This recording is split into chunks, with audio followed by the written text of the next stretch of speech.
Welcome to this week's episode of Being Human. I'm delighted to say I'm here with Professor Gerald Pollack. He is a professor in bioengineering at the University of Washington and an author of this really remarkable book. It's called The Fourth Phase of Water, and hypothesizes that we may have an extra state of water that we weren't familiar with, beyond solid, liquid, and vapor. I mean, it's fascinating, the thesis that you're putting forward, and I can't wait to get into it today. Welcome to the show, Gerald. Well, thank you so much. Thank you for the invitation, and I'm really happy to be here with you. Thank you. So, for the audience who's not familiar with you and your work, could you start by giving us a potted history of how you came to be a researcher in water? I wasn't always a researcher in water. I was actually, I began my career studying the molecular mechanism of muscle contraction. And there, a countrymen of yours, or actually two of them, were particularly famous. The perhaps more famous one was Sir Andrew Huxley, who passed several years ago. And as you may know, Huxley was a godlike figure, and starting with the fact that he was a member of the Huxley family, but he won a Nobel Prize. He was president of the Royal Society, et cetera, and he was the person who came forth with a theory about how muscles work. Practically the entire cadre of researchers in muscle contraction followed his theory. We found that the theory was inadequate. There were countless observations that simply didn't fit with his theory. And despite the fact that he was a towering, legendary figure, in trying to search for the truth, we have to admit that no, his theory doesn't work. So although we were friends, quote unquote, we had differing points of view. And one of the points of view that he and others had is that in terms of water, in terms of muscles and how they contract, water is not important, because the typical models that he and others had come up with, the proteins, which are largely responsible for generating the force, they operate in a vacuum, not in water. I mean, that was the implicit assumption, because all you need to do is to look at theory in any textbook, and you'll never see the word water mentioned. So, and I wondered about that. I had a colleague who kept bugging me to consider water. He said, "You got to consider water, because after all, muscles are mostly water. If you, just like other tissues in the body, muscles are roughly 2/3 water by volume, and if you translate that by volume into the fraction of molecules that are water molecules, in other words, if you line up all the molecules in the muscle, you'll find that more than 99 out of 100 are water molecules, because the water molecules are so tiny that in order to fill up that 2/3 volume, you need a lot of water molecules. So you do the count, and you find that more than 99 out of 100 molecules are water molecules, and you start scratching your head. I do that all the time. That's why my hair is rather,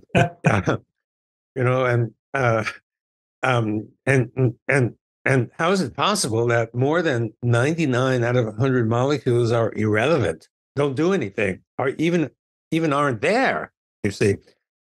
And I had the experience, the life-changing experience, about 2.5 decades ago, of having been invited to a conference in Hungary. And the conference was it was in memory of a famous Hungarian biophysicist. And this biophysicist had two areas of interest. One was muscle contraction, and the other was water. And so I was invited to speak about muscle contraction, because this biophysicist, like myself, was not satisfied with the prevailing theory put forth by Sir Andrew Huxley. And so I was invited to speak on that, which I did. But for me, the life changing experience was to come upon the people who were studying water. Right. And, and I met there a guy named Gilbert Ling, who was a pioneer in studying water. And I met a dozen or so people who had evidence to support his point of view. His point of view was radical. If you read the textbooks again, textbooks, you find that in muscles and other tissues of the body, the water that exists there is plain old ordinary liquid water, like this stuff that's sitting in a glass. Nothing different. They had evidence that that was not the case. So Gilbert Ling spent a good part of his life gathering evidence to demonstrate that the water in the cells, in your cells, my cells, differ from that. That is, the molecules are ordered like soldiers at attention, and Right. and his idea was that each water molecule could be represented as a dipole that is a little bean with a plus at one end and minus at the other end. That's a reasonable representation.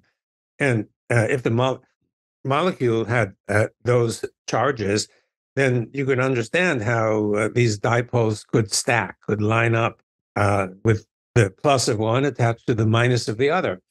And it could line up for quite a few molecular layers. And that's what Ling and others had gathered evidence to show, that the water was not ordinary liquid water, that the water had completely different characteristics.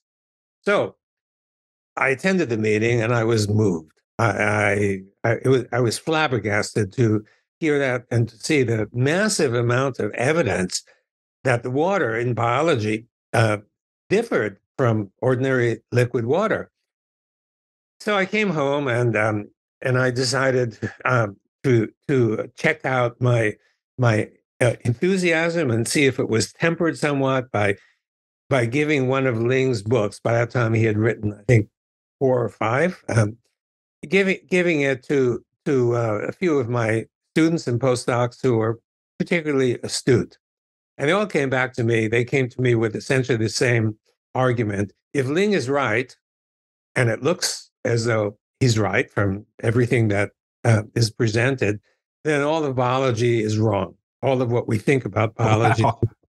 Yeah, yeah. Well, I think it was not an understatement. So I felt the same, precisely the same, but I wanted to check out because sometimes my enthusiasm will run away with beyond the normal bounds, and so I was right. So what should we do? We've been studying muscle contraction, um, and so first thing to do is I need to spread the message, and the message of Gilbert Ling. And so I wrote a book, not the one that you showed earlier, Yeah. which has become extremely popular, but the earlier book, which was received with mixed reviews, it's called "Cells, Gels, and the Engines of Life," and the idea was to represent Gilbert Ling's point of view about the water that's exists in biology, but to do it in a palatable way or an understandable way for people who, are not necessarily experts in physical chemistry. Because Gilbert Ling, notwithstanding his acknowledged brilliance, he was not a great writer. So he would sit down at the word processor, or earlier the typewriter, and he'd bat something out and he'd send it off to the publisher, and that was it. That the word editing never, it was not in his vocabulary. And so his stuff was not easy to digest.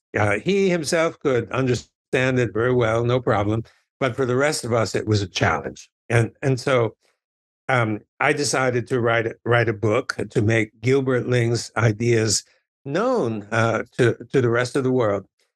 And I did that, But and just before, just I'm still intrigued by what's made it. Why does it make biology wrong? Just because you've discovered that this water inside cells has a different structure, they're ordered up like dipoles.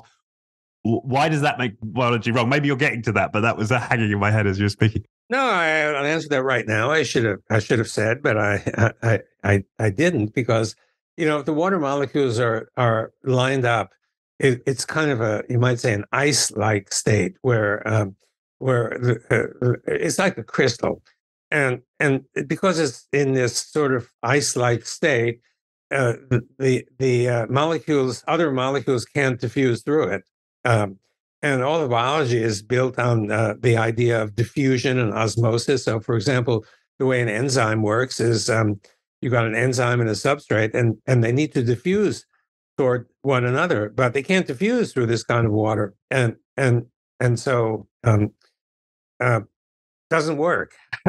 And the idea of protein folding, so if proteins are embedded in this kind of water, they're kind of stuck. They can't undergo a change of shape, for example.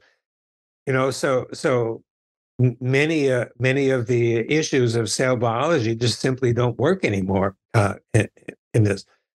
Well, it turns out, I'll get to that in a few moments, that some aspects of this so-called structured water, I believe, are wrong because of our discoveries, and it's a bit different from what Gilbert Ling was talking about, but still the same principle applies, that the water in the cell is not a liquid water. It's different. It differs in ways not like Gilbert Ling had suggested, but a bit different, and that difference makes an enormous impact on how biology really works. So, but I'm now responding to your question about how we got into it. So I Yeah. wrote this book. Yeah, I wrote the book, and mixed reviews. Some people said, some reviewers said, "Oh, this is more of Gilbert Ling," and everybody knows that Gilbert Ling is a crackpot, and therefore ignore it. To at the other end of the scale, a well-known Harvard biologist, and if it comes from Harvard, of course, we have to believe it's true. And he said, "This is a 304-page preface to the future of cell biology." I like Wow. it better. Yeah.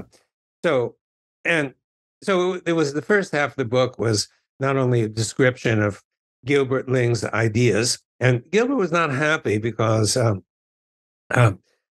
although I think I dedicated the book to him, and I mentioned him many times, he was expecting me to mention his name in practically every paragraph, and so he was a little bit unhappy, and our relations deteriorated, and it took the better part of a decade for me to succeed in my attempts to reestablish a good relation. And when we found experimental evidence that for long range ordering of water, he was practically jumping up and down, and so good happiness about that. So you reestablished relations with Ling. Yeah, and we finally, and unfortunately, he passed just shy of 100 years old. And Wow.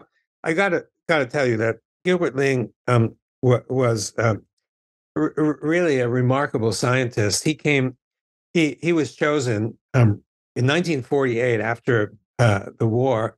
Um, China wanted to send some scholars to the U.S. to study, and they looked through all of China, and they picked three of the most promising young scientists to come and study here.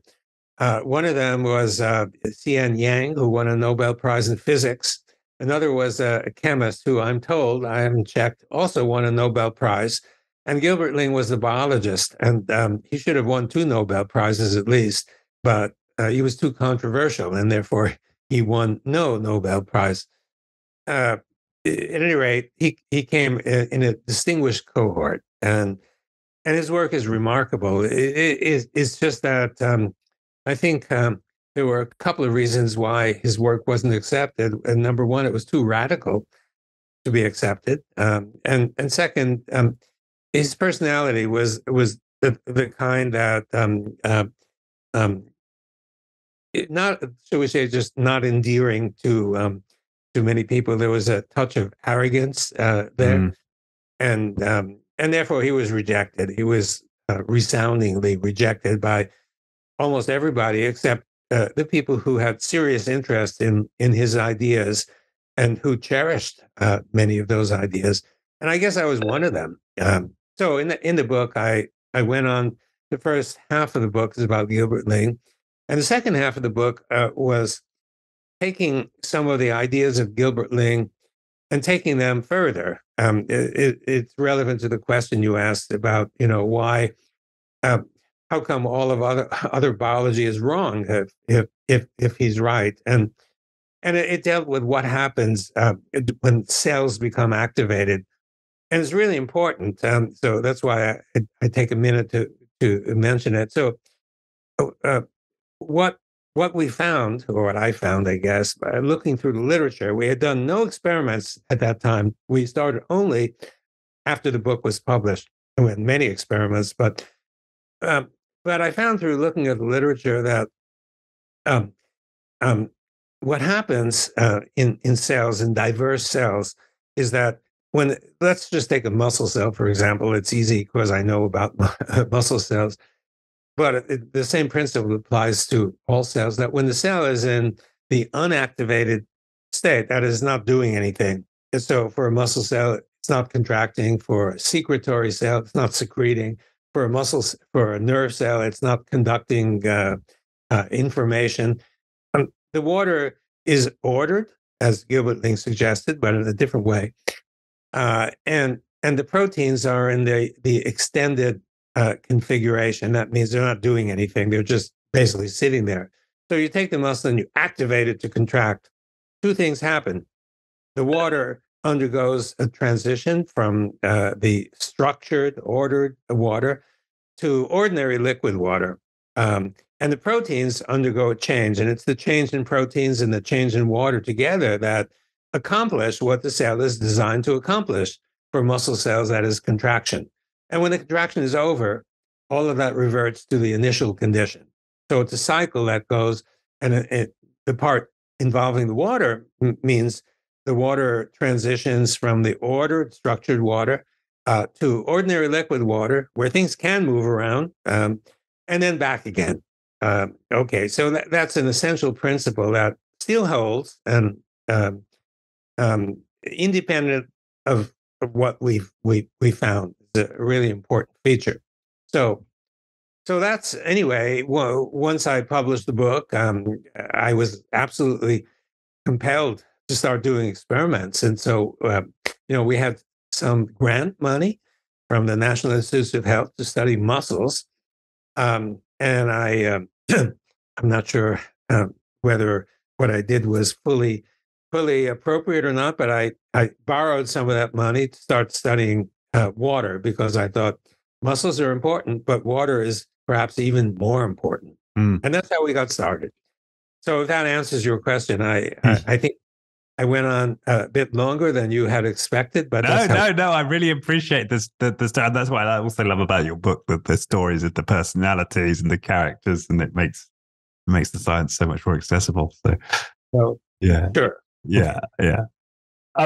Okay, so that brings you up to start to study water, and you've got this, I suppose, hypothesis that water can enter this ordered state.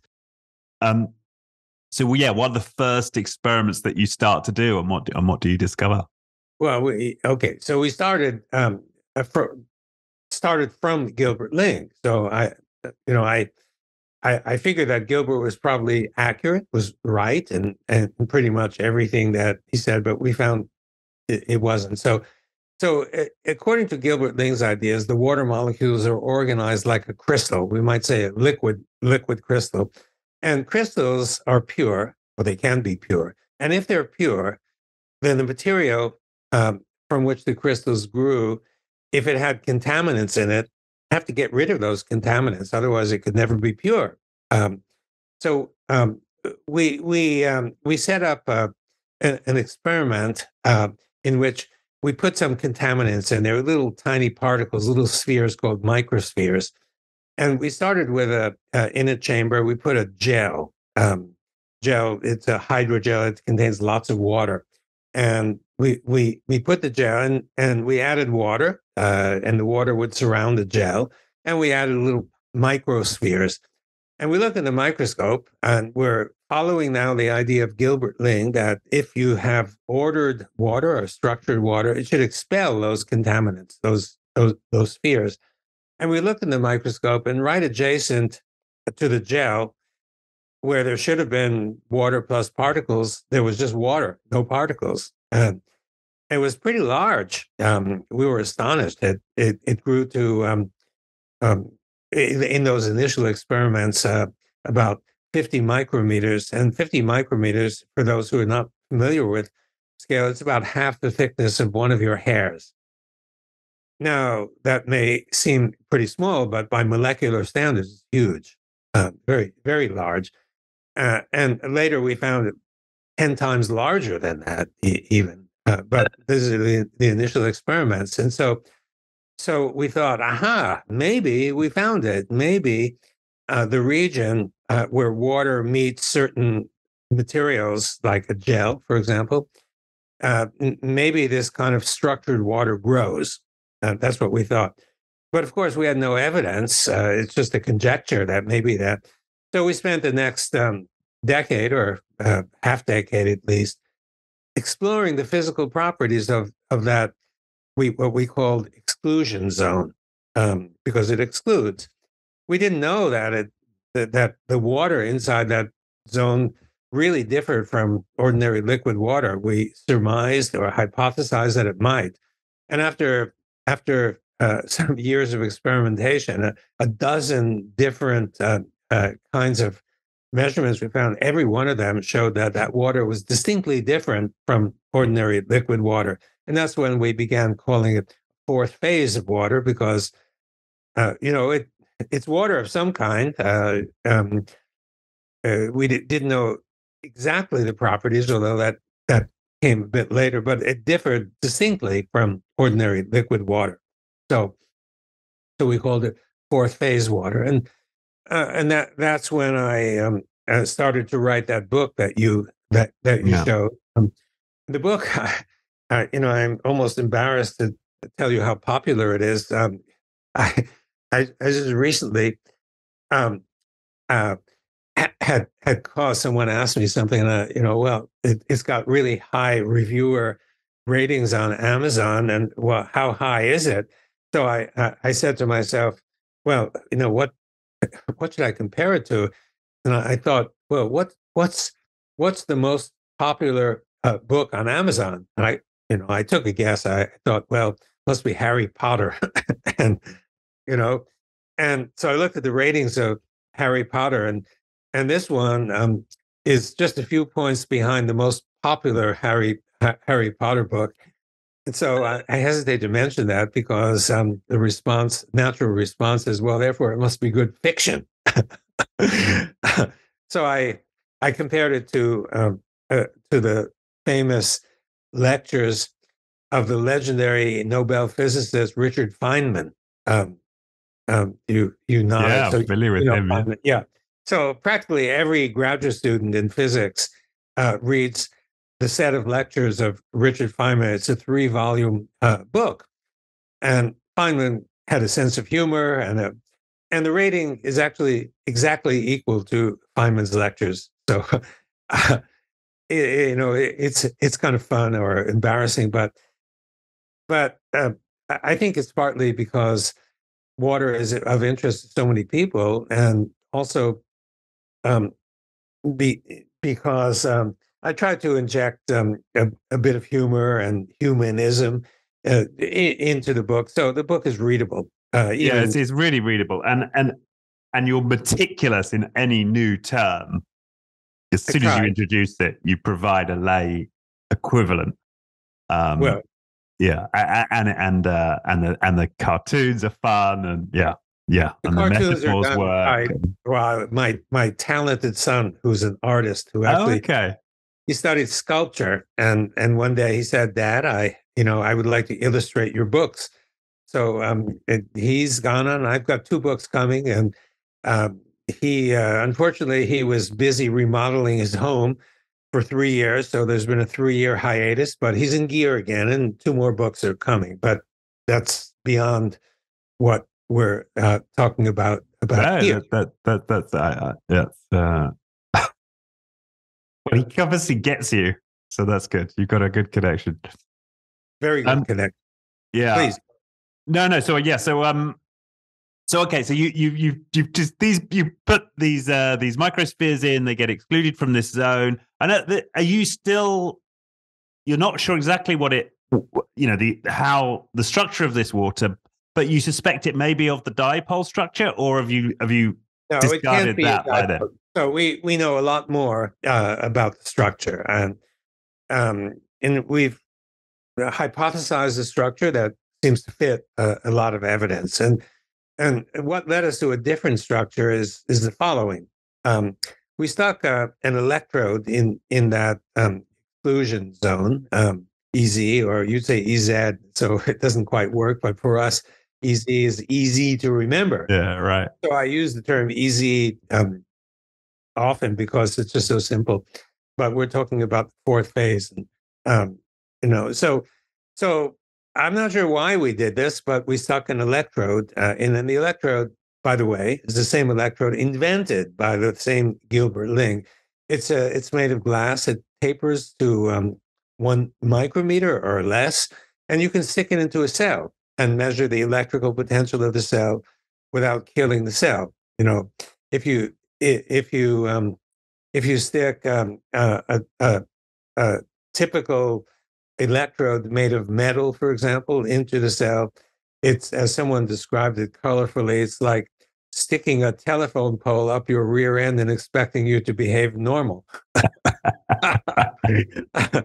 This is tiny, and it really works. And we ourselves used it many years ago to study the electrical potential of the cell. So we stuck it in the zone, and we were shocked. It wasn't neutral; it was negative.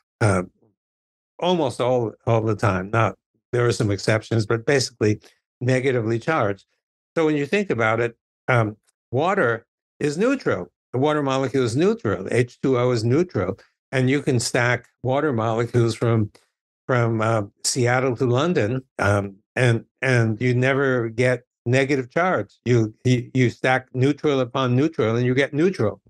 So this didn't make sense at all, and we found soon after that this region, this exclusion zone region, microsphere free region, typically negatively charged. And beyond that region, the ordinary water that existed beyond the liquid water was positively charged. So we found that the molecules of water split, and the OH minus minuses went on to build what we call the exclusion zone or fourth phase. And the protons, the positive components, get kicked out. And where do they go? Well, they just lodge in the water beyond. So you've got a negative region next to a positive region. And they maintain, that separation is maintained. So essentially, you've got a battery because you've got positive. And we've been able to demonstrate that we can put one electrode in the negative, one electrode in the positive, and we can light a light bulb, a light emitting diode, LED. So this has potential. This has, conceivably huge potential. We've not yet exploited this idea, but we certainly have proof of principle. And I think personally, there's a chance that if well developed, this could solve the energy problems of the world, just simply using water. And I have to tell you what I didn't tell you, and I will. Any battery that you have needs to be charged, and so the question that we began addressing is, well, how does this one get? Where does the energy come from? Because in order to and plus and minus charges like to be like to merge one with the other. Now here, the charges are separated, just like a battery. And so where does the energy come from to create this separation? And we found that it was light, and in particular, it was infrared light. So we did experiments. We to shine different wavelengths of light on our preparation, our experimental preparation, and we found that ultraviolet light, the very short wavelengths, did nothing. Wavelengths throughout the visible spectrum, little longer wavelengths, did nothing except toward the reds, toward the longer wavelengths, where we found a small effect. And then we went to still longer wavelengths, the infrared wavelengths, and we found an astonishing effect. Just a very tiny amount of infrared light could build the exclusion zone by a factor of 10. It's astonishing, especially at a wavelength of about 3 micrometers. So and a lot of people don't know, well, infrared light, what's that? Where does it come from? And we kind of know that if we have an electric range and we turn it on, we could see the glow, the orange glow and the heat coming, and we say, well, it's generating infrared light. And that's true. It generates a lot of infrared light, but infrared light is everywhere. So if, for example, in your room, your studio, if you've got a blank wall, as I do right now, for various reasons, but if you turned off all the lights in your studio, and you see your mobile phone camera records nothing. It's too dark, and you can't see anything. If I had a camera and I replaced the ordinary sensor, which senses visible light, with a sensor that senses infrared light, I get a perfect image, not only of you, but your microphone and whatever other apparatus sits in front of you. And if you had some paintings behind you, it would record that as well. Everything is generating infrared energy, which means that the energy that's needed to convert the ordinary liquid water to fourth phase water is always there. And if you add more of that, then you get more substantial growth of easy water and basically larger amount of easy water. It's really very simple. So the battery we're talking about, battery is run on infrared energy, which is always there. Especially the sun. You feel the warmth of the sun, and the warmth of the sun comes from the infrared energy that's being generated. So roughly half of the energy from the sun is infrared. We feel the warmth, and the other half is visible light. So there's plenty of it all around, and you yourself, your metabolism is generating heat. That heat is essentially the same as infrared energy. So you have infrared coming not only from outside, but also from inside. So there's plenty of the energy that's required is abundant. And so when you think of the prospects of getting electrical energy from water, it's water and basically light, infrared light. It's all around us. And so the prospect of scaling up what we found to something that's useful is extraordinary, and we just haven't gotten to the point of doing it. In order to do that, you need funding, and as you probably well recognize, anything that runs against the mainstream runs into obstacles in getting funded. Right. Well, I mean, that threatens trillion-dollar industries, right? I mean, that's yeah. There's absolutely, yeah. There's reason to believe why that might get shut down. Well, but coming back to the basics, so we understand, ice forms when it gets cold, vapor forms when we heat water up. What is causing this easy water to get created?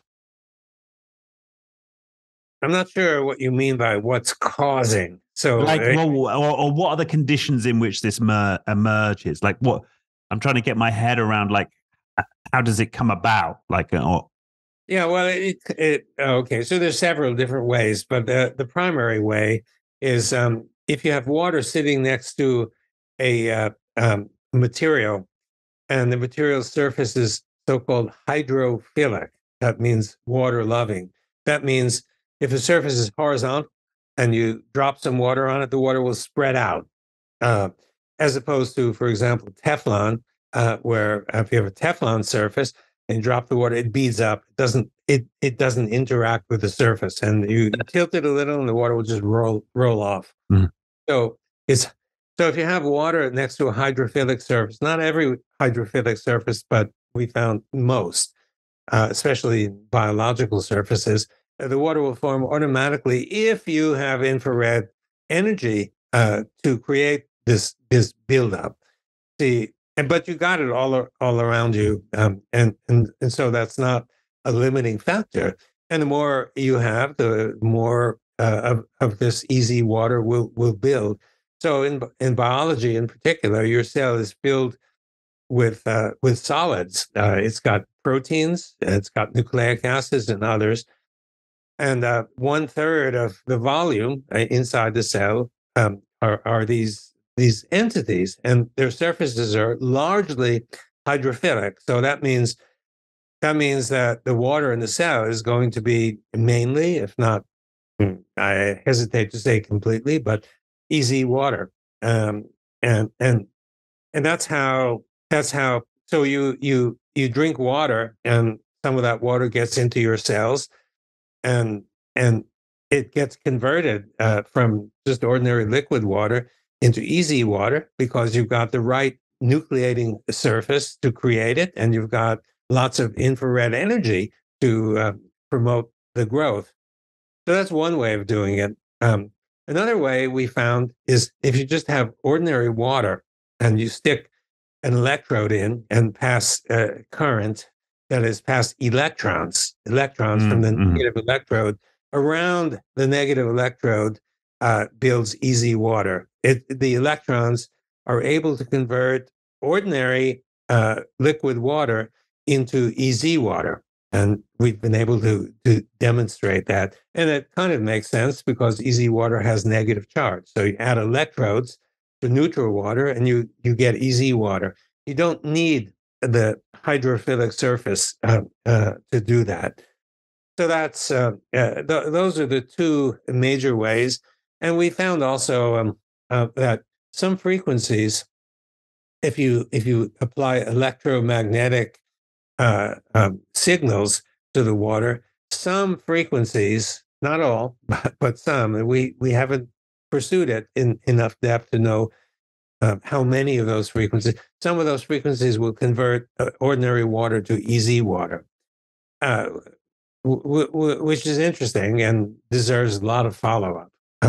So that's the way that those are the major ways that easy water is created. Your body is filled with it. Your cells are basically filled with easy water. wow. Yeah. And we've so one of its major characteristics is it has a charge. It has this negative charge. What else about it? Like if we're trying to give people a sense, because people have got a sense of what ice is, right? If I touch it, it's cold, and what vapor is, it creates these clouds. Yeah. What are the characteristics of it to give people a concrete idea? One of the characteristics is it's viscous. It has the consistency not of this stuff here, but has a consistency of like raw egg white. Okay. And we're all familiar with that. It kind of sticks together and is highly viscous. That's one characteristic, and you can test that yourself. There's one easy way. If you're a masochist, you take a razor blade and cut yourself. Now, you cut yourself, and so if the water inside your cells, if it were liquid water, when you cut yourself, it would come pouring out like water from a breached water pipe. But you don't get water coming. You get blood coming out for sure, but you don't get water coming out, and you don't get it coming out because it's fourth phase water, because it's viscous and it has this gel like character, as in raw egg white. So that's one characteristic. Another characteristic is, well, the negative charge. Another characteristic is that the molecules are oriented, and I guess I should say something about the real structure of easy water, because I haven't said that. It's not dipoles lined up, because because you can't explain negative charge with dipoles stacked. So what we found that if you have a hydrophilic surface and the liquid water meets the hydrophilic surface, the first layer of molecules um, undergo a radical transformation, and and what we found is that it forms a sheet-like entity whose structure is like a honeycomb. It's full of hexagons, regular hexagons, and that forms a template for the growth of the next sheet, which is the same, which forms a template for the growth of the next sheet, and so on. So we get these sheets layer by layer. And the sheets are not H2O. They can't be H2O because the H2O is neutral. We found it's H3O2. If you count the number of hydrogens and oxygens in one of those unit hexagons, this is what you get. You get H3O2. So fourth phase water, if our model is correct, and obviously I think it's correct, but one never knows, because as is well recognized, how does it go? It's even the most beautiful of theories can be taken down by one ugly fact. So you never know. All you can say is, that it seems that this model that we've come up with seems consistent with the evidence, but we're never sure, because some observation can disprove it. But it seems, as far as we're concerned, to be a structure that explains a whole lot. Even slight digression. Ice also contains those hexagons, similar hexagons. Its structure is different from what I've just described, but not radically different. And indeed, we found that if you freeze water, if you go from ordinary liquid water to ice, you can't go directly from liquid water to ice. You must pass through this EZ phase. So if you freeze water, you go that makes from, more sense. Why you call it a phase, right, rather than a state. well, yes, That's a that's a good question in point. itself. But anyway, That's a good point. A lot of people use the word state, but the phase, a phase. So you go through the EZ phase, and then you get to ice. And similarly, if you melt ice, um, you go through, the ice melts into EZ, which then converts back to liquid water eventually. And the way, there's a way you can recognize this. So you go to Switzerland and you stand beneath a glacier, and there's a river that comes from the glacial melt. And so if what I've said is correct, when the ice melts, you should first see EZ water and eventually liquid water. So if you look at the fresh ice melt, one of the characteristics is that it seems to be colored. I've noticed that water tends to be greenish. If you look at rivers, fresh ice melt, I've seen this not only in Switzerland and Austria, in Canada, Canadian Rockies and such. It's colored, and why is that? Well, people have attributed to the presence of minerals, but that's possible. But we found that EZ water fluoresces, and it fluoresces in the green and the blue typically. So I think that another way of interpreting the color that you see is that it's EZ water, that it's the ice that's melted into EZ, which eventually melts into ordinary water. And so the intermediate has color. And the same thing, the tropical paradise that you see advertised by by the airlines and the travel companies and such, the water is typically blue or green. So we found, that fluorescence in these regions, you have a lot of infrared energy and a lot of buildup of EZ water. and I think the reason you see the color, it always looks blue or bluish green or something like that, is because it's easy water. There's a high concentration of easy Right. water because of the lots of infrared energy, and therefore it looks colored, and of course looks beautiful, and then lures tourists, and so it works. Wow. So Yeah. okay, And what are your strongest critics saying here? Like, so what? Yeah, how would they explain your findings from their perspective? You know, what's the case against this? yeah. Well, there is a case against it, and the case the case actually came initially from someone from my own department. I'm not popular in my department. Um, there are people who made their fortune, so to speak, studying interfacial water, that is, the water next to biological surfaces. And what we found challenges it. And so the first paper that was published came from someone from my local chemistry department, and together with an author who's in my department. And there have been 4 or 5 papers that have followed uh, over the years. And so the papers, to a large extent, there's a kind of similarity of theme. And the theme is that the one of the surfaces that we use is Naphion. Naphion is a polymer originally invented by DuPont and used for many purposes. So a lot of people know a lot about the characteristics of Naphion, and they point to some issues with Naphion that might or might not explain some of what we found. And I argue that without going into great detail, that it doesn't explain it. And they say, well, it does explain it. And there have been a succession of papers basically bolstering that initial view. And the problem is that Naphion is only one of perhaps 50 different surfaces that we've used.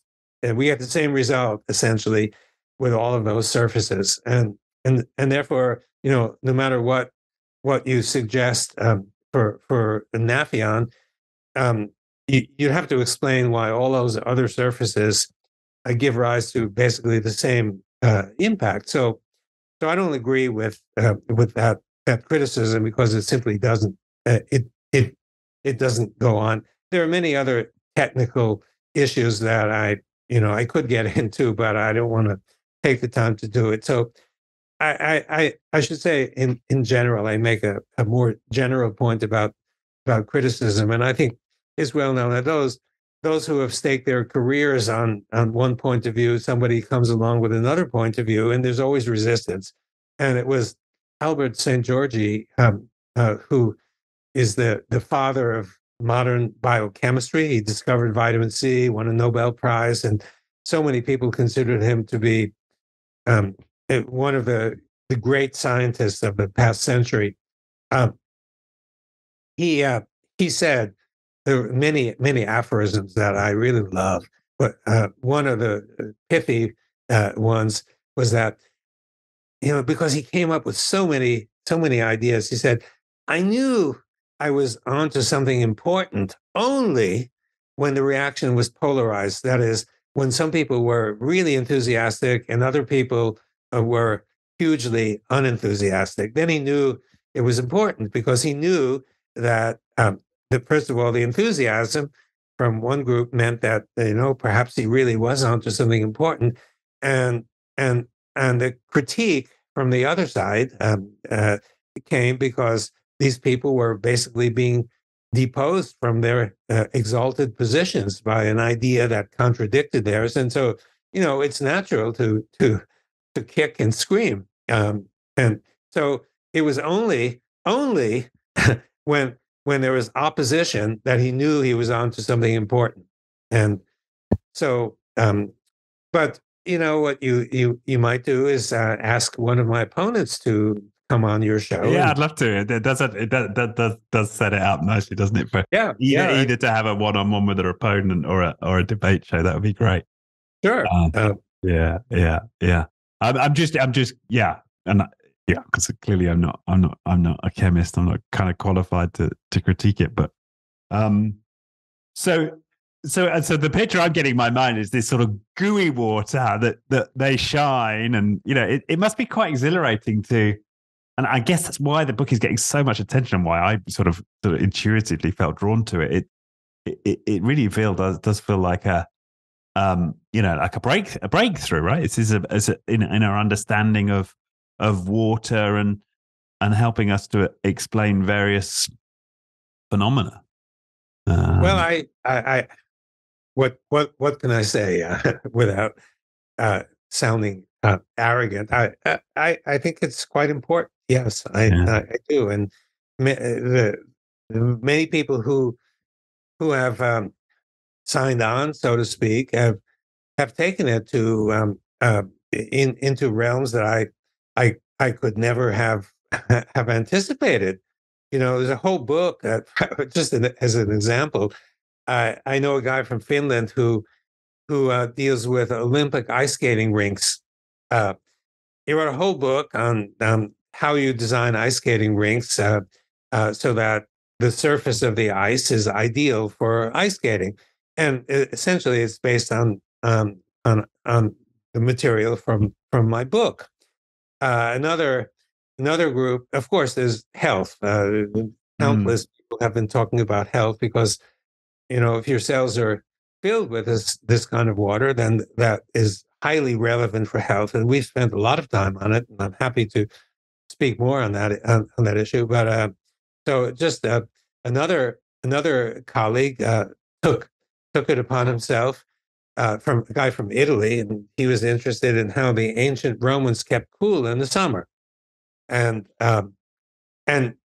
so he took the idea of easy water. He said, well, you pour water or spray water or whatever on walls built of certain kinds of materials, and and what would happen is that the materials would convert lots of heat, lots of infrared energy, would convert that water into easy water, and easy water is a bit like ice. It doesn't, because the molecules are not moving around, it doesn't radiate much infrared energy, and you feel cool. Therefore, because the reason you feel warm is molecules are moving around and generating infrared energy. You absorb that infrared energy and you feel hot or warm.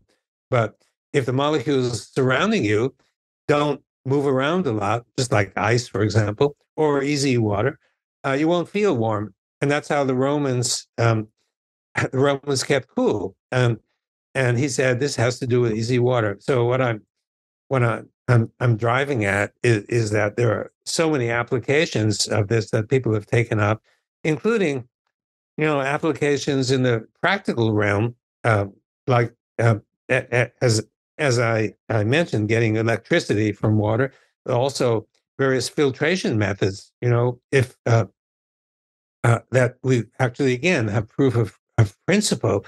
If you put contaminated water into a system, let's say, that generates easy water, since the easy excludes all those contaminants, all you need to do is collect the easy water, and you in essence have filtered water, but you don't need a filter. Right, yeah. Filtration is done by natural separation from infrared energy. See, so that's another, and we think we have preliminary evidence that we could put ocean water in and get drinking water out of this from the energy of the sun. Just that idea alone, imagine how transformative that would be for so many countries across the globe. Yeah, we're looking. The issue is getting support for these. The ideas are there, and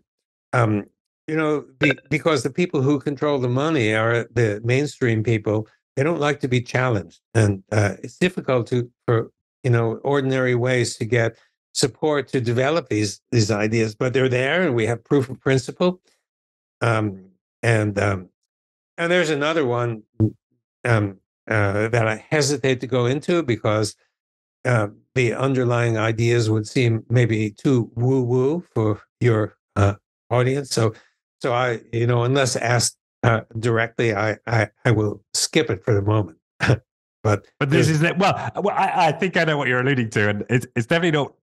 Well, people familiar with this with me will know it's not too woo woo for me. But the question the technical question on the filtration idea that fascinates me is there a way to from a body of water just to simply extract the easy water? To what I'm sorry, the easy water. But how does one extract from a body of water mixed with normal water? But I guess bulk water is the term you use, right? And easy water. How do you take the easy water out? Well, without a diagram, it's a little difficult. But we have a gadget, and think of a tube, right? Okay. And you put water, and the tube is made of hydrophilic material. You put contaminated water in. So what happens is just inside the tube, an annular region, easy water builds, and all the contaminants are pushed out of that annular easy and into the core. So you have an annulus that's free of contaminants and a core that's full of contaminants. And so the other end, what you do is you pull out the core, which contains the contaminant, and dump them. And you also pull out the peripheral water, which is free, and that's what you keep. Okay, got it.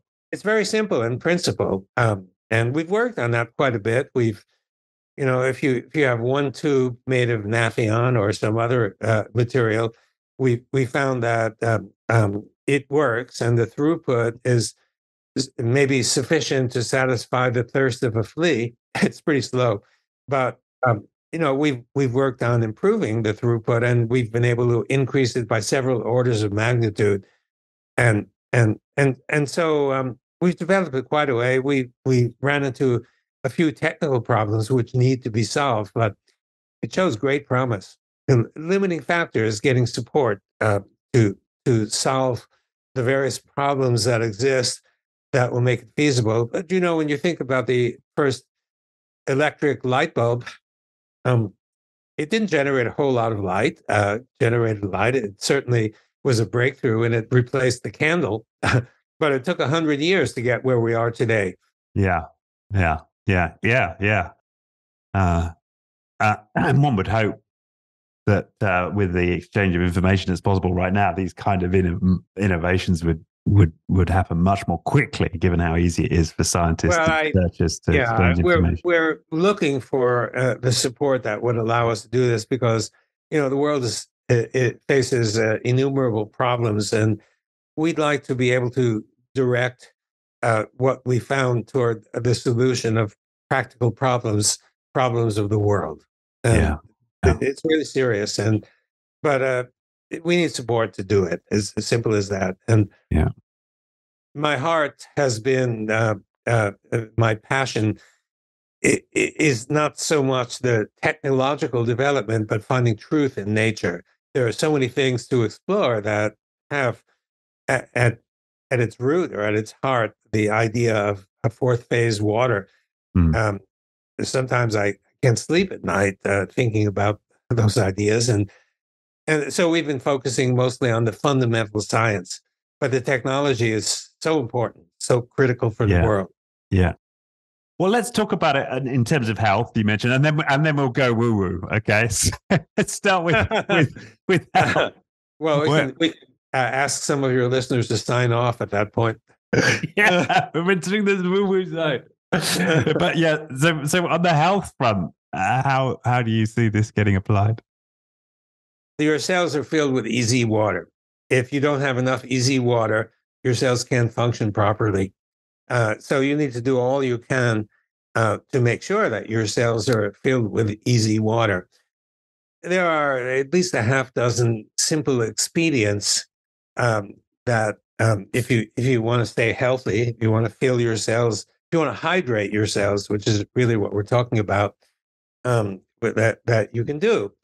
And I'm happy to list them if that's of interest. Yeah, please do. Yeah, well, the first is drink a lot of water, right? So because that water, uh, the water basically, some of the water gets peed out, but some of the water gets converted into easy water, and that should help. So you can imagine after 2 matches of tennis, you're practically dead, and you sit down and drink a few liters of water, and you can maybe go for a third match. It's necessary. So okay, so drink a lot of water, and then the second one is if you can drink water that contains easy water because you don't have to make it; it's already made. How do you do that? Well, various spring waters contain we've documented contain easy some amounts of easy water, some more than others, but yeah. But an easy way to do that is since um, in your country, like in our region, perennial gardens are very popular. So you go into your garden and snatch some leaves from freshly grown plants and macerate them, squeeze the juice out of them, and drink that juice. And so, what are you drinking? Well, you're drinking the water from inside the plant cells. And those are freshly grown young plant cells, and they're full of easy water. So, you're basically short circuiting the process by drinking the easy water itself. And what I've heard from various health practitioners is they tell their patients who come and suffering from this or that or the other, please try this so-called juicing. And the patient or the person comes back after a few months and says, "Hey, I'm feeling better." And it almost doesn't matter what your issue is. Um, they range all over the place, but they feel better from having done.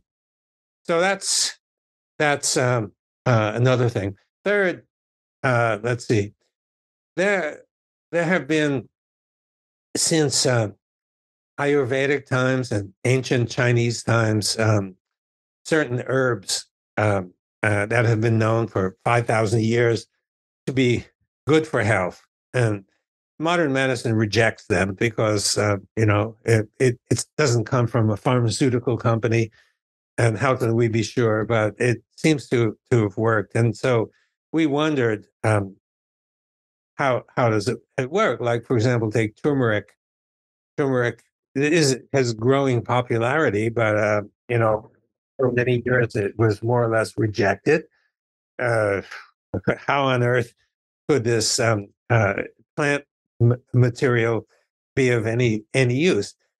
But we heard enough that we decided to test to see. One idea is that maybe the buildup of easy water is enhanced in the presence of turmeric. Fascinating. Yeah. Well, because turmeric seems to be good for dozens of different issues, right? And we found indeed that in concentrations that are representative of what you might have in your body, it built easy water, facilitated the buildup. So yes, turmeric. We also tried basil, holy basil, which has more or less the same impact. We found the same. And we tried aspirin, for example, which is natural, comes from the bark of a willow tree. We found the same. Builds easy water over a wide range of concentration. And the best one of all was ghee. Clarified Interesting. butter. I take a teaspoon of ghee every morning. Yeah. Well, that's why you look so healthy.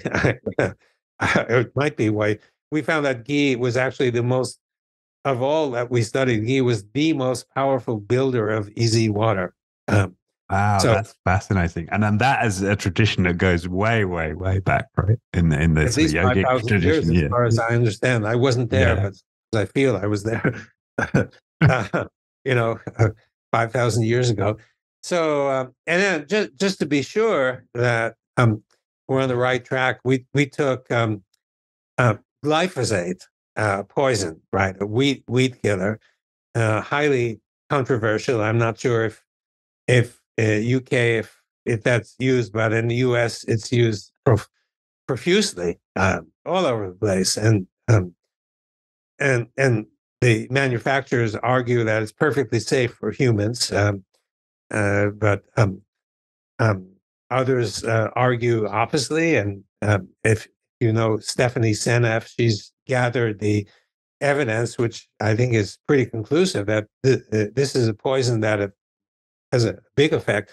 So we wondered, does this actually diminish the amount of EZ water? And we found absolutely it does. And all of this is published. So that's a third way of building EZ water in your body is to take these various substances, which you're already taking. That's why you look so healthy. So it works. So that's let's see, a third. Let me think. What else are we? Oh yeah, connecting yourself electrically to the earth. What does that do? Well, most of us assume that the earth is simply a neutral body, and I must admit, I thought so too. I started my career in electrical engineering, and no professor ever told me that the earth had negative charge. I learned in 4 years of study, I learned lots about Maxwell's equations and you name it. And but nobody ever told me that if you plug into the receptacle in the wall, that third prong was not connected to a neutral, but connected to a vast sea of neutrality. And when first I heard about this, I didn't believe it. It was a Russian guy, a very creative guy who worked in my lab for half a year, and he was just about to begin his return trip to Moscow, or to Pushino, where he was working near Moscow. And he told me, practically walking out the door, he was talking to me about the negative charge of the Earth. And I said, Andre, you, you must be on some kind of drug. I never heard of such a thing. He said, well, don't you know about it? In Russia, he said, every middle school student knows that the Earth is negatively charged. And I did check with some Russians, friends of mine. Yeah, we learned that in middle school. you know, uh, in modern day, I think they're not learning it quite as much. But in the U.S., I'm not sure about UK, but in the U.S., we never heard a word about that. And if you ask a typical middle school or high school, or even a PhD student or postdoc, they never heard of such a thing. So I never heard of it either. And then next morning, after Andre left my laboratory, one of my students brings to me the famous lectures that I mentioned of Richard Feynman, the great Nobel physicist, Volume 2, Chapter 9. It's all about evidence for the negative charge of the Earth. So the Earth is negatively charged. The evidence is clear. It's just that we never pay attention to it. So the evidence is clear. So what you're doing now is, if you connect yourself electrically to the Earth, and you would call it earthing, we'd call it grounding. Yeah. I have an earthing sheet. I sleep on an earthing sheet every night. And one of our early guests was a ground. Yeah. I had a personal trainer for a while, and he'd asked me the next day after he'd completely hammered me at the gym. So, do you feel stiff the next day? I'm like, no. And he was always dumbfounded. I said, I'm telling you, man, it's the earthing sheet. Well, I mean, it's become really popular among some groups. And if you look into the literature, there are many theories about how it works. And my own theory is very simple. I said to you earlier, if you inject a negative charge into water, it converts the water into EZ water. Right. You're doing the same thing. You're connecting yourself electrically to a source, a practically infinite source of negative charge. And you're building EZ water. And it's the buildup of EZ water in your body that is responsible for the improved health, all aspects of it. See, that's what I should have said to him. I should have said, "Listen, I've been expanding the fourth phase of water inside his cells." Well, I think that is the case.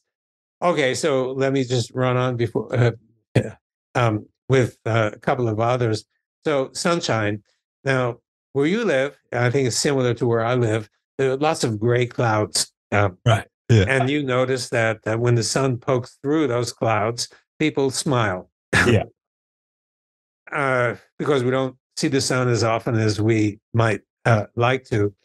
So what's going on there? Well, the usual interpretation is it's a psychological effect, and that certainly might be true. We suddenly see the light and we feel good about it. We feel happy, but there's also a physiological mechanism that is the sunlight, as I mentioned, contains lots of infrared energy, and when the sun hits your skull, some of those wavelengths can actually penetrate into your brain.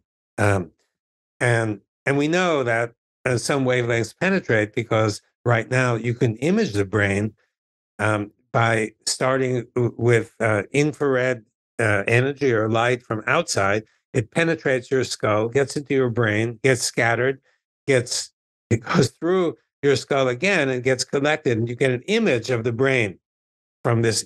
So demonstrably, the energy gets through to your brain. That energy is very simple. It builds easy water. And so, if you're feeling depressed, out of sorts, angry, what have you, those are, might say, normal feelings. You feel better. Because the neurons in your brain are restored to their pristine condition by building and filling the cells with easy water. So you feel better. So this is a simple interpretation. I have no evidence that it's correct, but usually simple based on the principle of Occam's razor. Simple ideas are more likely to be correct than the more complicated ideas. So this and finally, well, I know this is slightly off topic, but it just came to mind. So, in your experiments, have you actually been able to verify that inside cells? Have you been able to work with live cells and verify that what's in the cell is easy, or is it still a hypothesis? Well, all you can do,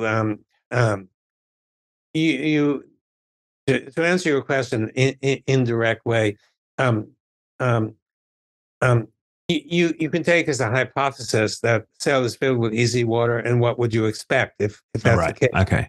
And there are countless observations that fit, and so it would be a real challenge to pull the water out and actually make a series of measurements, because by so doing, you're going to change the water by the mere act of pulling it out. So it's indirect, but there's so many indirect pieces of indirect evidence for it. So that would be my answer.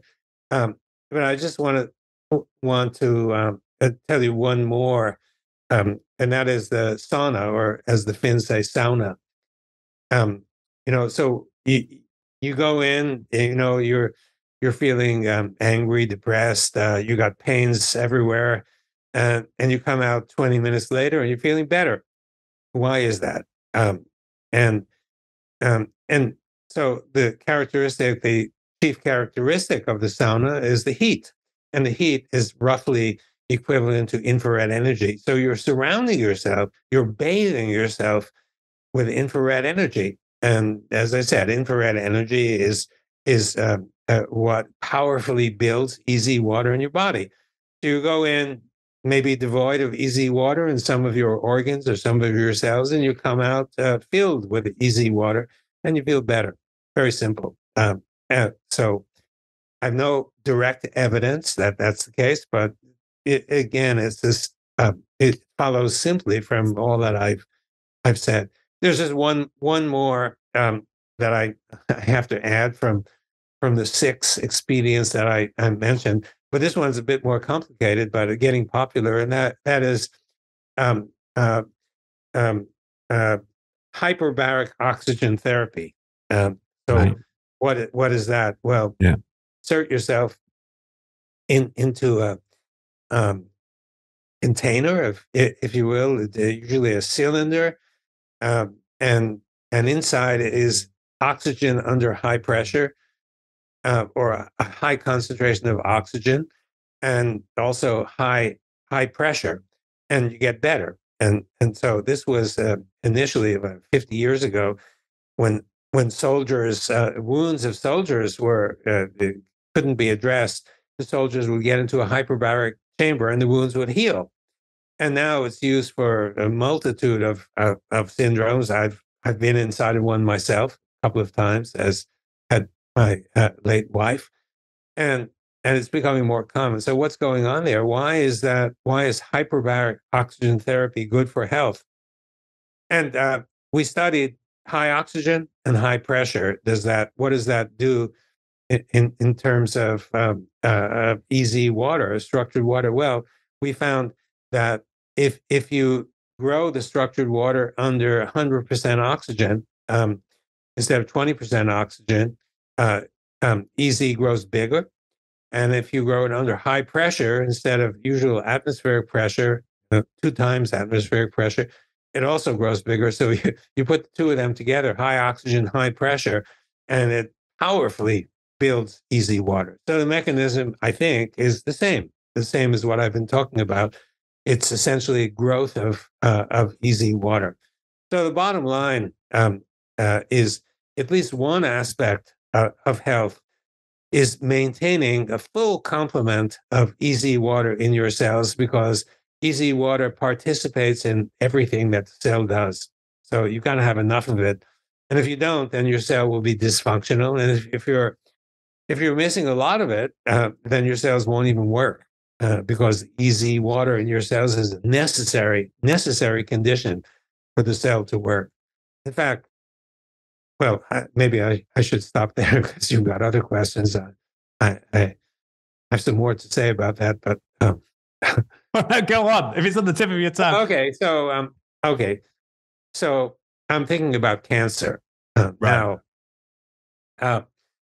So one of the features of cancer cells is that is that if you measure the electrical potential of cancer cells, instead of being minus 60, minus 70, minus 80 millivolts, it's only minus 10 or minus 15 millivolts consistently found. What does that mean?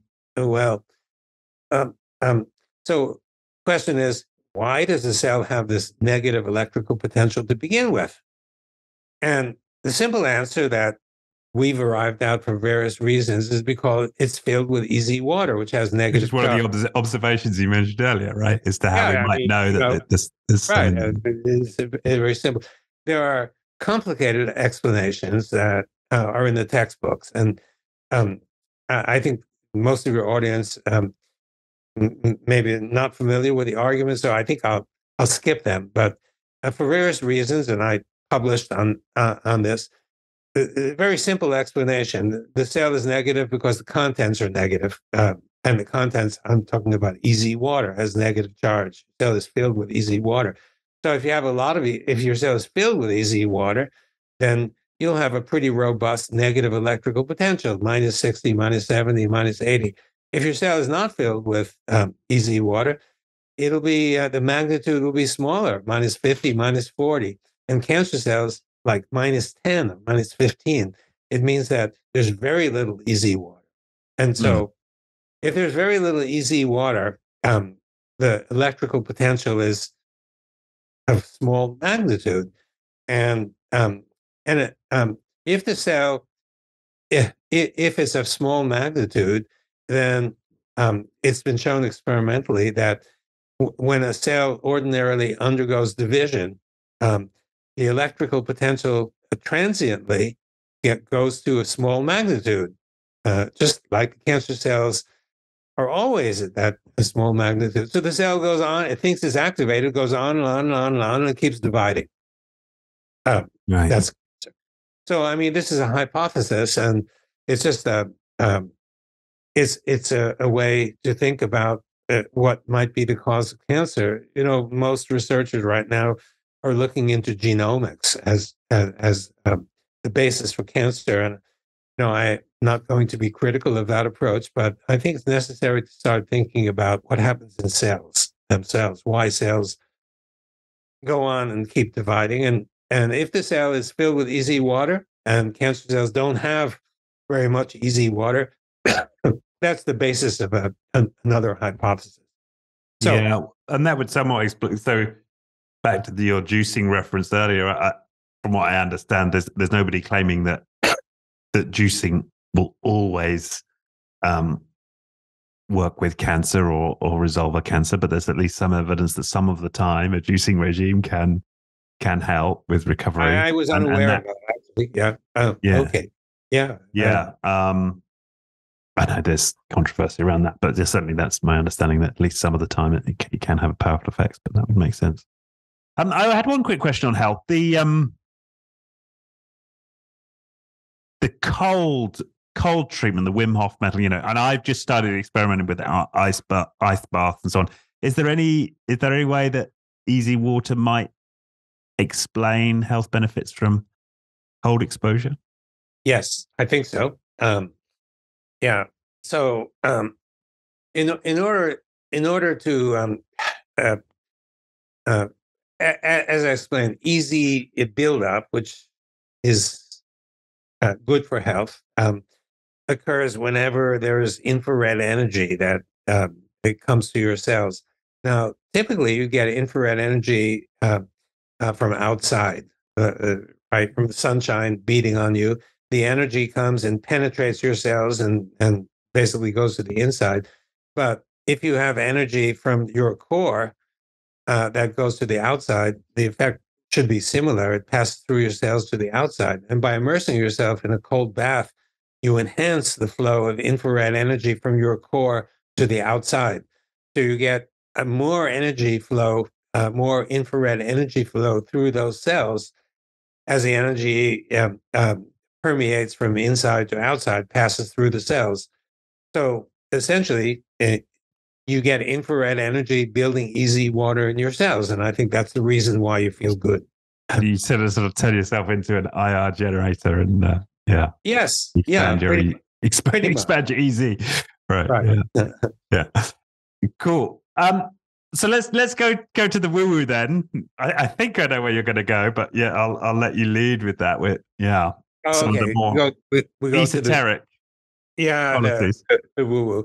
Well, the woo-woo has to do with information or so-called water memory. The idea that water could somehow store information, and for most, this would seem preposterous. And I must admit, to me, it seemed preposterous early on as well, until I saw evidence. So the first reason, or the main reason it seems preposterous, is that, here's water. What kind of information could it possibly store? You think of the water molecules as being randomly disposed, and you think of them as bouncing around a huge number of times every well, not only second, but femtosecond. What kind of capacity could there plausibly be that this could ever store information? And that's the reason why once famous researcher, whose name was Jacques Benveniste, got his career cut off and died prematurely because he was espousing that water could contain information. I will just interject that easy water doesn't have those characteristics. Easy water is like a crystal, and in some ways, crystals just like a computer memory. Let me address that in a couple of minutes. If I forget, please remind me. Yeah. And so theoretically, I think that if you have easy water, that easy water has the capability of, at least theoretically, of absorbing information and storing the information. So Jacques Benveniste was a famous immunologist, a really high-level, brilliant scientist, and his career was ruined when he declared that, or attempted to declare that water has memory. And his experiment was actually rather straightforward. So he took he was experimenting with cells called basophils, which secrete histamine, and and when he exposed those cells to a specific antibody solution, the cells would turn on and they'd secrete, and so a homeopath came to his laboratory and said, "Hey, those antibodies, those specific antibodies that cause this secretion," he said, "I can dilute them and dilute them and dilute them until, at least statistically speaking, there are no more molecules left, only water that had been exposed to the antibodies." And and Jacques, whom I knew, he said, "Well, I don't believe that. Why don't you go to the corner of my laboratory?" He had a laboratory of some 50 people. He was a prominent scientist. He said, "Demonstrate." And before long, everybody in the lab was hovering in that corner to see, and he was able to demonstrate it. So Jacques took up this idea, and he was able to confirm it. And he sent his paper to Nature, whose office is near you in London, Yeah. working in Paris. And the response from the editor, John Maddox, published response, you can find this in the literature, is, it is rejected because I'm not sending this out to review because the idea is preposterous. If you're right, everybody else is wrong. And I refuse to believe that everybody else is wrong. Therefore, I'm not sending it out for review. Rejection. I've been there myself. Okay. So, and Jacques, uh, uh, not being a shy guy, he was angry with this because this is not particularly scientific, and he knew he was right because he did the experiments, and maybe there was a technical flaw or something, but as far as he could see, it worked.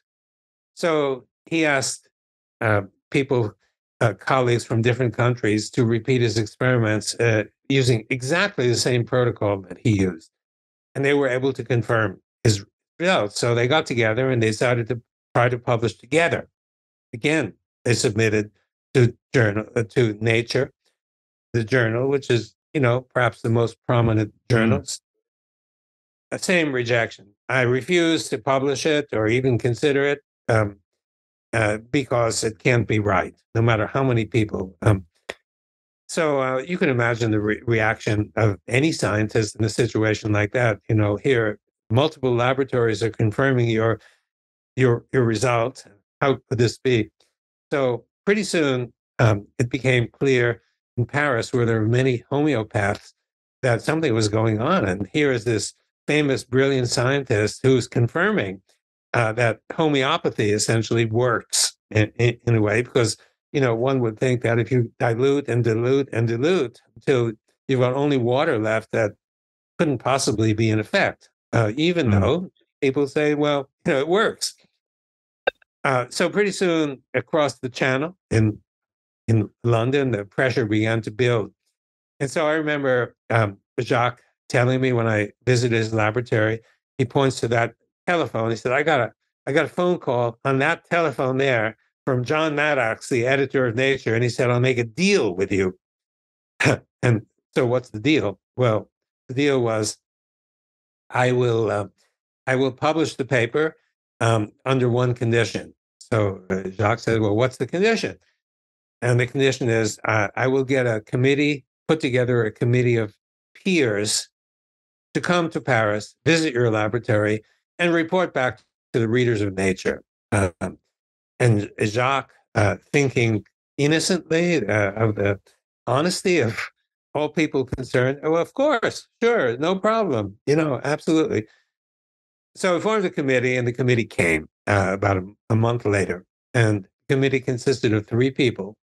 One was John Maddox, the editor himself, who had no experience with biological kinds of experimentation, which this was. So you might say he was a peer, but sort of a peer with an axe to grind. And the second was I wouldn't say researcher, but someone from the National Institutes of Health. They had just developed um, uh, a Center for Scientific Integrity, check on scientists who made extraordinary claims. And, a neighbor in the next lab said, they're cheating. And so they would come to investigate and to see whether indeed they were cheating or not cheating. So I think his name was Walter Stewart, someone to check on fraud. And the third one was the perhaps the world's greatest fraud buster, a magician who passed, the amazing James Randi, magician, and a magician who eventually put up an award of $1 million to anybody who could demonstrate water memory. It was never given because he was the judge to decide whether anybody, and he was a bit reluctant to give away $1 million. So anyway, those were the three visitors, and the first two experiments, the first 2 days they were there, the technician who was doing the dilutions and experiments did it, and it worked the first day, and it worked the second day, and then third day, the dilutions were done by this guy Walter Stewart, the second one I mentioned, and it almost worked, but didn't quite work. They hovered in their hotel room, and they decided, well, look, since when the French group does it, it works, and when we do it, it doesn't work. It must be some kind of fraud. But they couldn't figure out what the fraud was. This is the greatest fraud buster, James Randi, who is famous for figuring out the tricks of other magicians. He couldn't figure out the trick. So the conclusion was, well, these people were very sloppy in their experiments and then their record keeping and whatever. So we think that water memory is, quote, a delusion, trick, some sort, although they couldn't figure out the trick. So that was the start of all of the difficulty, and the idea was that, well, he became a scientific joke, and the joke was, if you're having difficulty remembering things, just drink some of Jacques Benvenist's water because it's got memory. It'll help you. So his career suddenly went downhill sharply, and he basically couldn't publish another paper, and he died prematurely. His whole career was ruined as a result of this. Okay, so that's just an introduction. At that time, nobody knew about easy water and the idea that here we have a substrate that, at least theoretically, had the capacity to store memory. Along came other people, numerous, perhaps I'm exaggerating by saying numerous, many other people. Now, I am the organizer of the annual conference on the physics, chemistry, and biology of water. We're in our 16th year, and I invite people to present. And some of the presenters, practically each year, we have 2 or 3 who present evidence on the memory of water, and using different techniques. And so there are very, very many of them. And I'm talking about established scientists. There are people who are outside of science who claim to have evidence for water memory. And the most famous one is Masaru Emoto, who devoted his or intention to water, would freeze the water, would look at the water crystals, and he found that if he conferred positive intention to the water, the crystals are beautiful, and negative attention, the crystals were ugly. And this appealed to a lot of people. However, he didn't claim to be a scientist, he claimed to be a spiritualist. And he would freeze 50 petri dishes full of water, and he'd pick out the one that showed what he wanted to show most clearly. So most scientists dismiss his findings, and they they actually need to be repeated and tested for repeatability. And there's one person now in New Zealand, Veda Austin, who's Yeah. moving in that direction. Okay, so this is so far not yet evidence for water memory, but an interesting sidelight in terms of evidence appearing at our conference. Each year, two or three people who report scientists who report evidence, and the most distinguished of those, I guess, is Luc Montagnier. Now, Luc won the Nobel Prize for studying identifying HIV, um, and he had been a friend of Jacques Benveniste, and he was impressed by Jacques' work, and he took off where Jacques left off, and he was at our conference every year for more than a decade, presenting his results, and a lot of people were interested in his results. There are many others, but of course, being a Nobel laureate, you have a tendency to take his work seriously. He demonstrated water memory and with using a technique, and I'll just mention briefly what he was able to find. That's now been confirmed in 3 different laboratories, and it impressed a lot of people.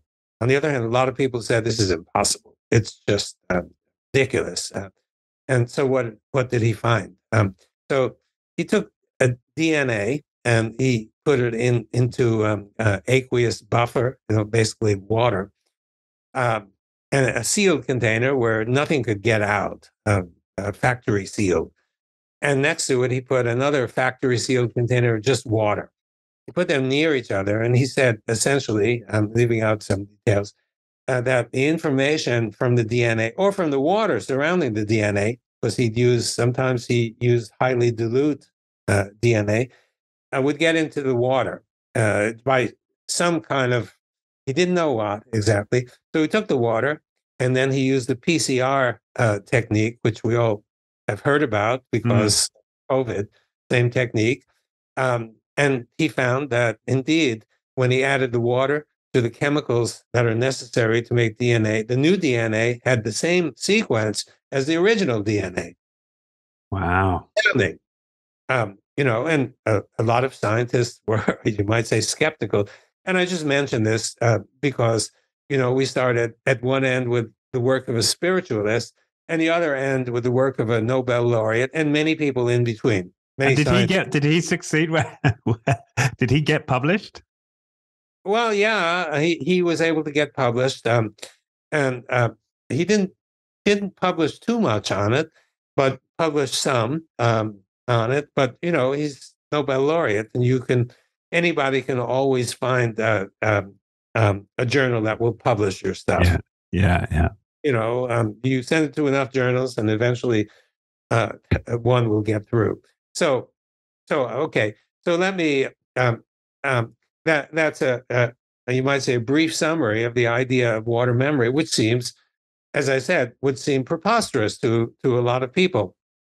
But I just want to say one in terms of application of this. See, what is easy water really capable of storing information? So one way you can ask that question is to say, are there similarities between the structure of easy water and the structure of a computer memory?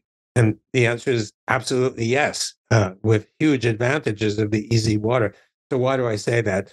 So if you look into let's say a thumb drive, the memory, what is it? Well, it's a 2-dimensional array, a very regular array of transistors, basically, and each of those transistors has 2 states. We tend to label it either 0 or 1 or on or off or whatever. And it's the distribution of those zeros and ones that give rise to the memory. That's how it works, you see. Now, what about easy water? Well, I said it's sheet-like, and each sheet has a regular array of oxygens and hydrogens. And it turns out, this is standard chemistry, that the oxygens have not only 2, but actually 5 different oxidation states: -2, -1, 0, +1, +2. And then it's not only two-dimensional, but the order extends into three dimensions because these stack. And so the answer is yes, at least in theory.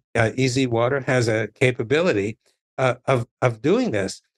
And we did a calculation of the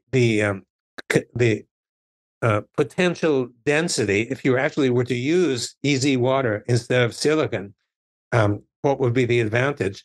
And we did a calculation, and because we're dealing at the atomic level instead of at the transistor level, that we could achieve, again, theoretical, theoretically, an advantage of 10 to the ninth. That is 1 billion times. In other words, you could, if it works, and theoretically it should work. We're interested in pursuing this and developing it, but in theory, you'd have a computer that's the size of a pinhead. Wow! So this is exciting. This is very, and we'd like to pursue it, but again, this needs investment in order to do it. So we this easy water, which started out as something purely scientific, it turns out there are handful of applications of this that have huge potential. We don't know for sure if they'll work, but at least theoretically, there's huge potential to really change the world in profound ways. Yeah, and that's no understatement, right? That really, If you were, it's so exciting. I must admit. I think, unfortunately, Richard, I need to depart in a couple of minutes, so I think we need to bring this to a close. This has been really fun. Yeah, it's been absolutely wonderful. I will just briefly mention, you mentioned her as well, Veda Austin, who's an artist and not a scientist. And if anybody out there listening is, and I'd love to get her on the show actually, but interested in experimenting with this, she has a very simple technique for playing with this potentiality of water that we're postulating here. And I actually tried it with the positive intention method, where I tried to transfer positive intentions into these various petri dishes, and completely failed. I saw no differences. But one thing I did see was between tap water and spring water, and so this is just one experiment, completely unscientific. But I did see some patterning in the water, in the spring water, which just wasn't there in the tap water. And so I found that very intriguing. And it's just a fun and really cheap and easy experiment for anyone who's intrigued. Wonderful. Yeah. Keep it up. Yeah. Okay. I know you've got to go. So for people who want, to dive into the book, of course, I'll give it another plug here. The Fourth Phase of Water, Beyond Solid, Liquid, Vapor. By yourself, Gerald Pollack. So please do check that out. It was a super easy read. We've talked about it, full of stories, lots of pictures. Just commend your writing. Thank you. It really is very well written. Anywhere else you would send people? For information and stuff? You just want to go deeper on this. Yeah, and I look out for... I'd send people to our Facebook page. I've done 5-minute snippets on various aspects of nature and how fourth phase water impacts them, and they're on our Facebook page. I've done more than a dozen of them. I think 6 or 7 or 8 are out there. I'd send them there, and our laboratory website, PollackLab.org. And finally, if anybody is interested in some of the practical applications, please contact us. We're interested in partnering with people who think the way we do that these may be important for the future and want to help us out. So I guess I would leave it at that. And if you're seriously interested in water, come to our water conference. It'll be held in Amsterdam, and this year in October, middle of October, the 11th through the 14th, I think. And the website is WaterConf, CONF, conference, waterconf.org.